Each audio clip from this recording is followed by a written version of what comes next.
നമ്മളിപ്പോൾ എല്ലായിടത്തും കേൾക്കുന്നുണ്ട് കാക്കിക്കുള്ളിലെ കലാകാരന്മാര്. പക്ഷേ കുറേ പേര് അങ്ങനെ അത് യൂസ് ചെയ്യുന്നില്ല. കിട്ടുന്ന പ്ലാറ്റ്ഫോം ഒന്നും യൂസ് ചെയ്യാതെ അവിടെ തന്നെ നിൽക്കുകയാണ്.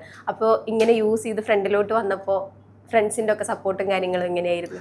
തീർച്ചയായിട്ടും എല്ലാവർക്കും ഭയങ്കര സപ്പോർട്ടീവാണ്. കാരണം ഈ പറഞ്ഞാൽ എല്ലാവർക്കും ഓരോ പ്രശ്നങ്ങളുണ്ട്. നമുക്കിതിൽ നിന്ന് ഇപ്പോൾ ഈ ലീവ് എടുത്തിട്ട് ഇറങ്ങാമെന്ന് പറഞ്ഞാലും അതിൻ്റേതായ പ്രശ്നങ്ങളുണ്ട്. കാരണം സാലറി ഇല്ല.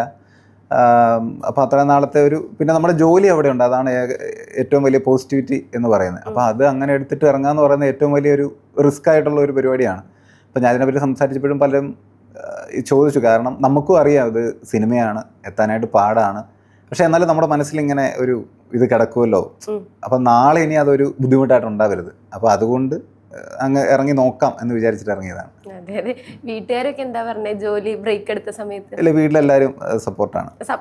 വീട്ടിലെ സപ്പോർട്ട് ഇല്ലെങ്കിൽ എനിക്ക് തോന്നുന്നു നമുക്ക് ഇറങ്ങാൻ പാടാണ്. അത് കാര്യമില്ല, നമ്മൾ ഇറങ്ങുന്നതുകൊണ്ട് കാര്യമില്ല. ഇപ്പോൾ വീട്ടിലാണെങ്കിലും ഫ്രണ്ട്സാണെങ്കിലും നമ്മുടെ സപ്പോർട്ടായിട്ട് നമുക്ക് ചുറ്റുമുള്ള ആൾക്കാർ കുറച്ച് പേരെങ്കിലും നിന്നാൽ മാത്രമേ നമുക്ക് ഒരു പരിപാടിയായിട്ട് ഇറങ്ങാനായിട്ട് പറ്റുള്ളൂ.